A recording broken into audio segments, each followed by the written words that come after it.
Okay, so answers to the higher bonding and compounds quiz. Okay, so question 1. The elements nitrogen, oxygen and neon. What are they basically?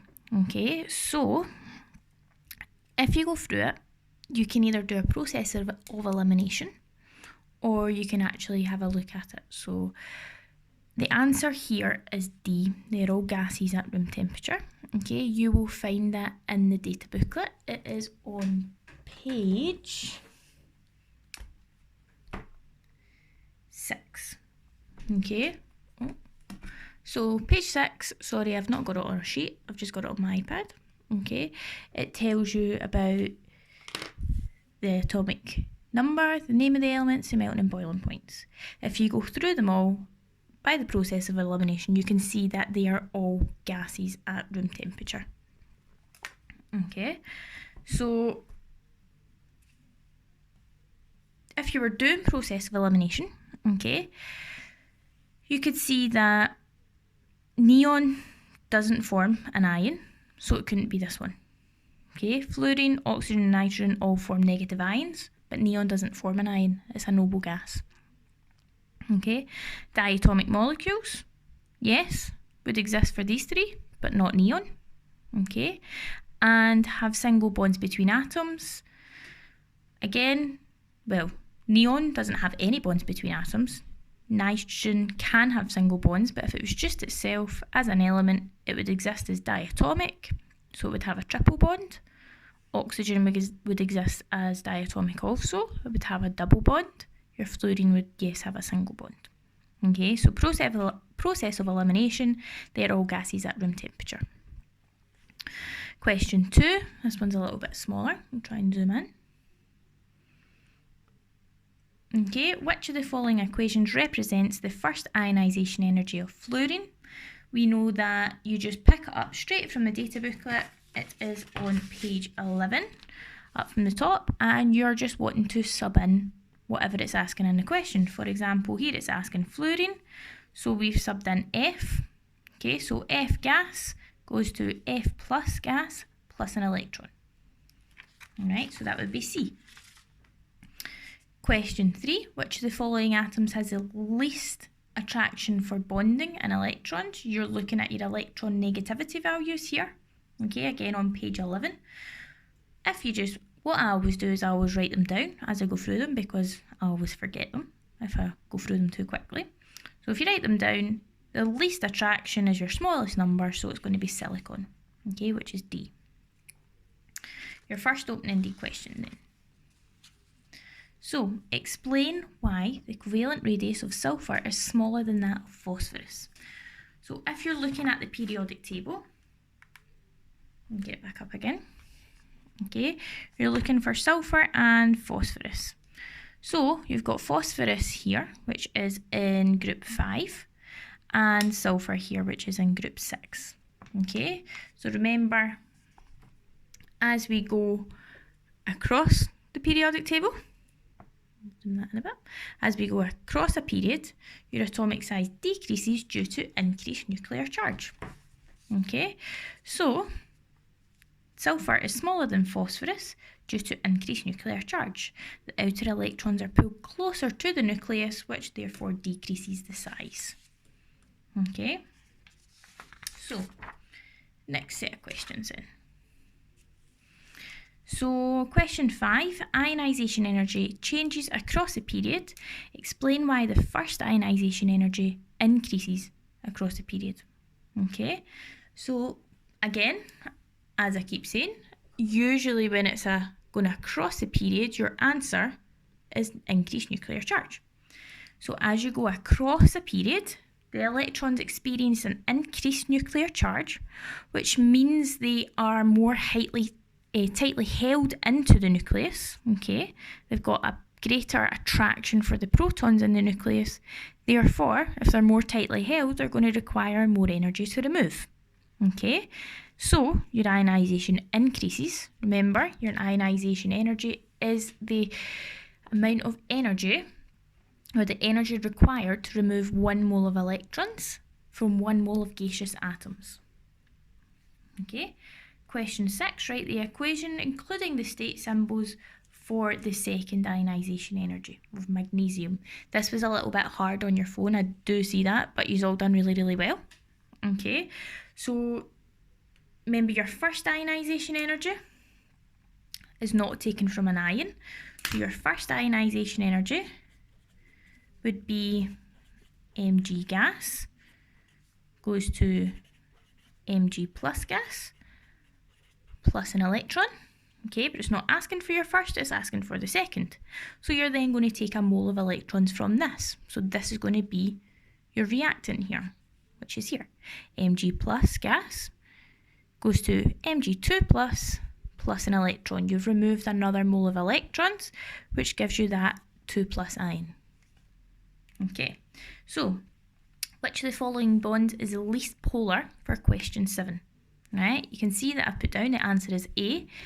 What you need to do is, again, just go through every single one and see what your difference in electron negativity is. Okay, you're wanting least polar, so remember polar means difference in electron negativity. So if you want the least polar one, it's going to be the one with the smallest difference, the least difference. Okay, going through them all again, it is your C to I, carbon to iodine bond. It only has a 0.1 difference in electron negativity. Okay, moving on. For people that have done Nat 5, this was just a little recap. For the people who are crashing, this may have been a little harder. Okay, so balancing the equation. As you can see, the answer is C. I'm going to explain why it's C. Okay, so as you balance the equation, basically what you want is whatever's going in one side, you want coming out the other side. So for example, if there's 10 hydrogen going in this side, you need 10 hydrogen coming out. What goes in a reaction must come out. Okay, so I've written it down here, and this is how I lay it out. I'll move this up a little bit.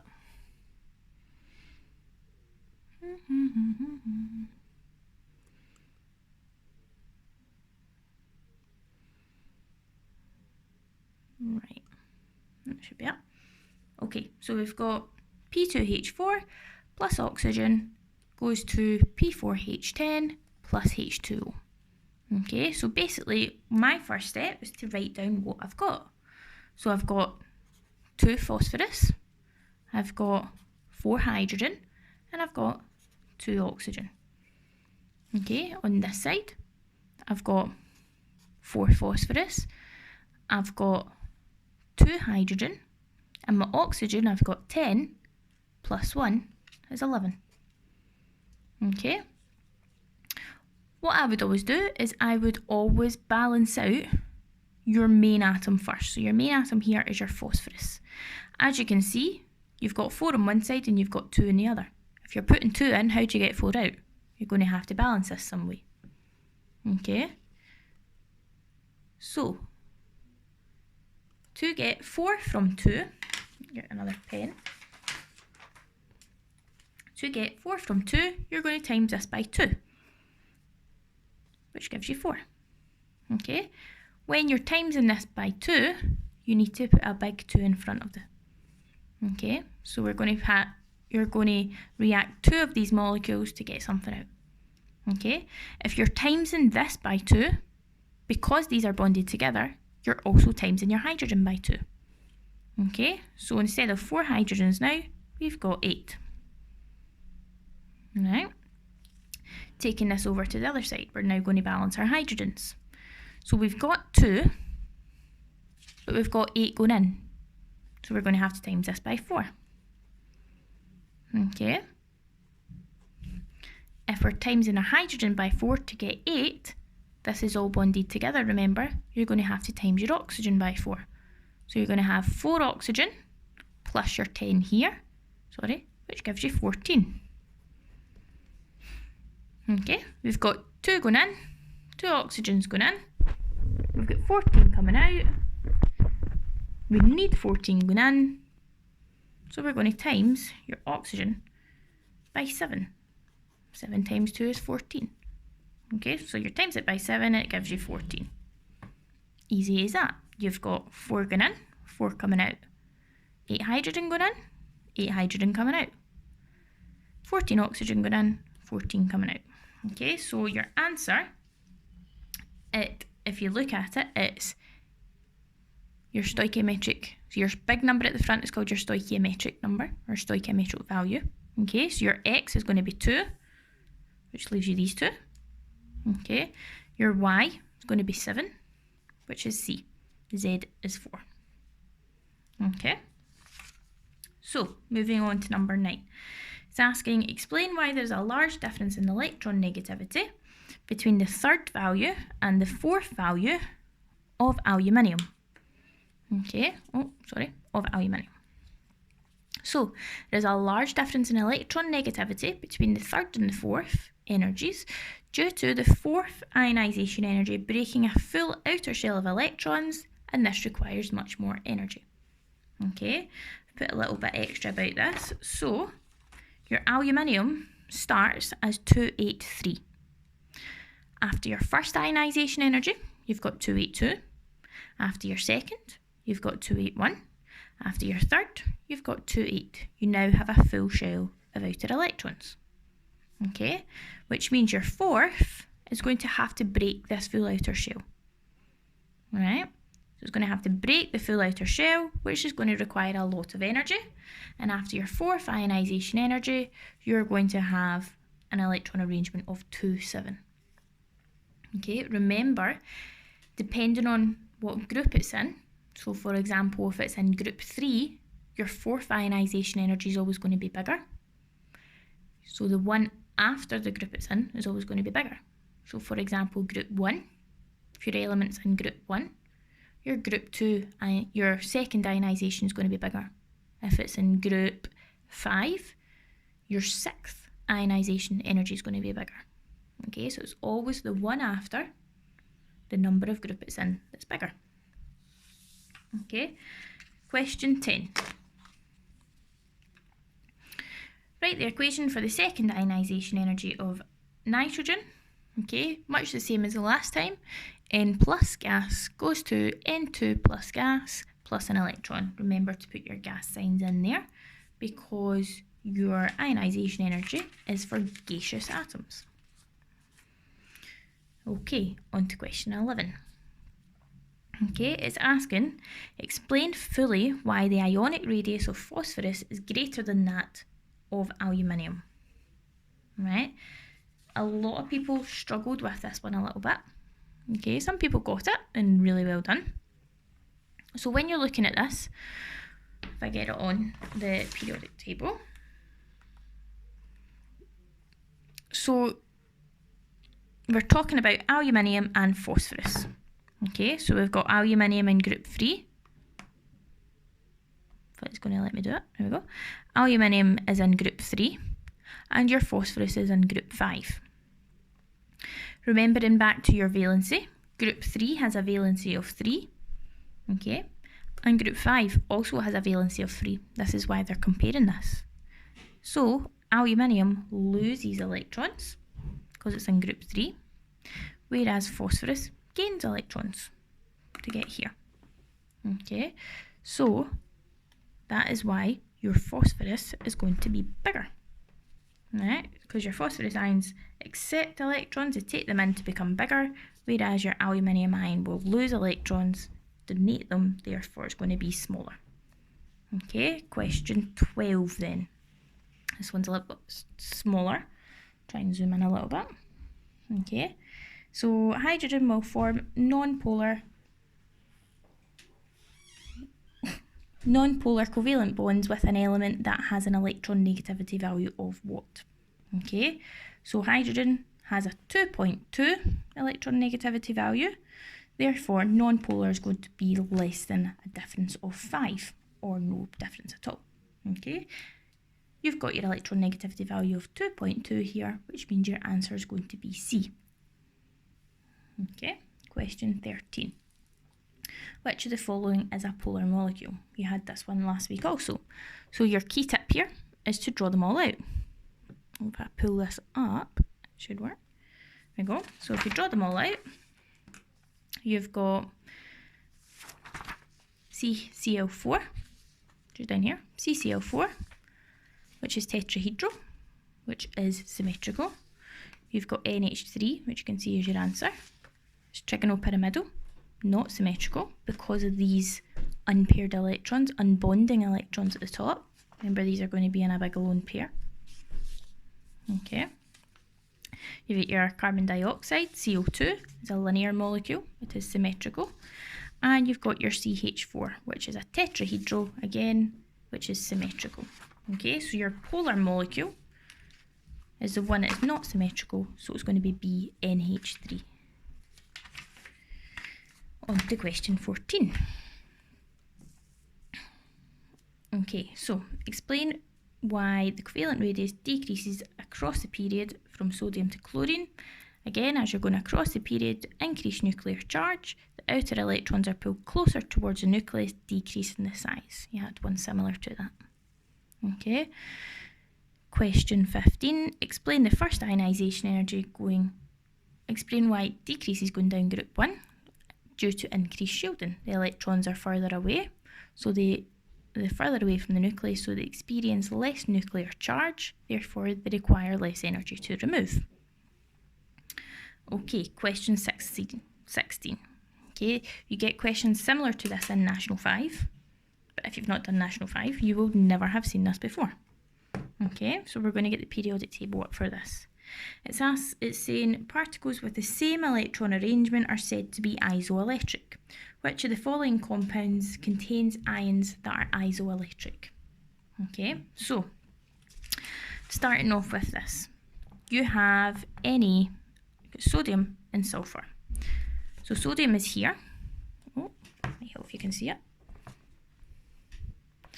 So sodium is here. Okay, when sodium becomes an ion, it loses an electron.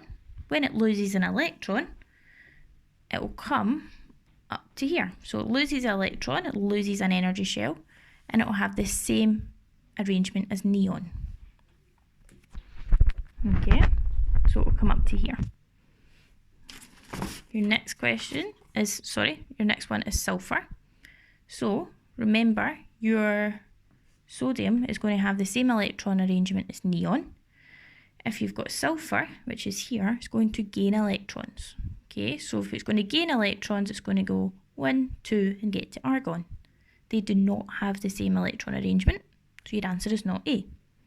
Okay, magnesium chloride. You've got magnesium over here.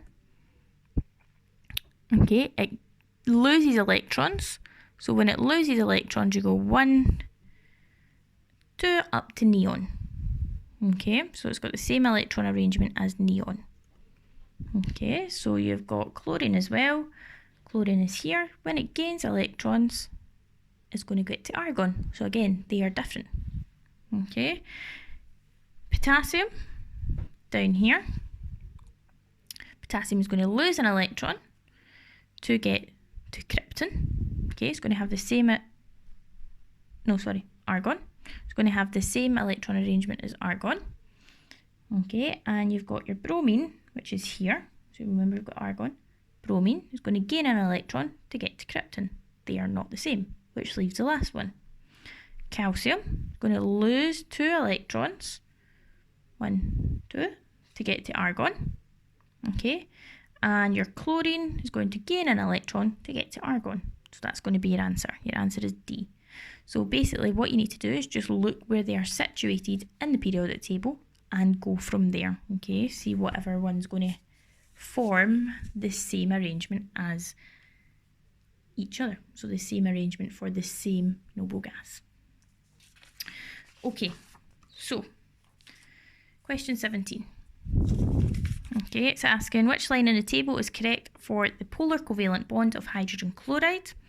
Okay, chlorine has a larger electron negativity, so it's going to pull the electrons closer to itself. When it does that, it gives itself a partially negative charge, which is delta negative. Okay, question 18. Again, just looking at your difference. Okay, so greatest ionic character is going to be your greatest difference, which is a cesium fluoride. Again, that's just working it out using your electron negativity values. Question 19.